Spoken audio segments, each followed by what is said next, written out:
Honourable foreign minister यहाँ पर तशरीफ फरमा हैं, हम विरत हैरत में चले गए जब इनका बयान आया कि आर्टिकल 370 उनका इंटरनल मामला है। जनाब स्पीकर, मैं बड़े अदब से अर्ज करूंगा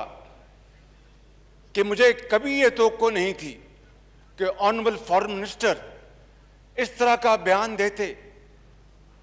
जिसने हमारे कश्मीर कॉज की फाउंडेशन को हिला के रख दिया। ये दूसरी बात है कि आपने उसको बाद में रिकॉल किया अपनी स्टेटमेंट को। फलस्तीन में दर्जनों बच्चों के अलावा ख़वातीन के साथ सैकड़ों लोगों को शहीद किया गया है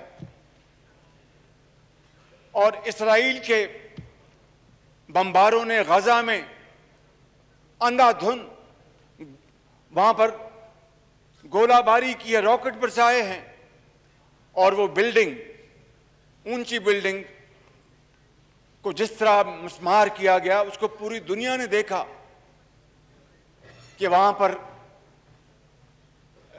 क्या नाम उसका, अल जजीरा का वहां पर दफ्तर था और भी वहां पर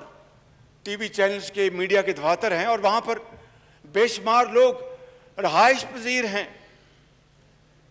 कभी देखती आंख ने इस तरह की सफाकी नहीं देखी कि आप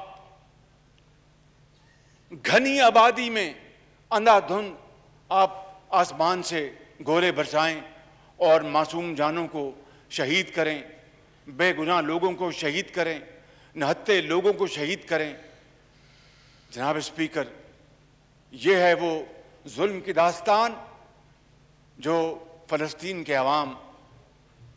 1948 से आज तक बर्दाश्त करते चले आए हैं।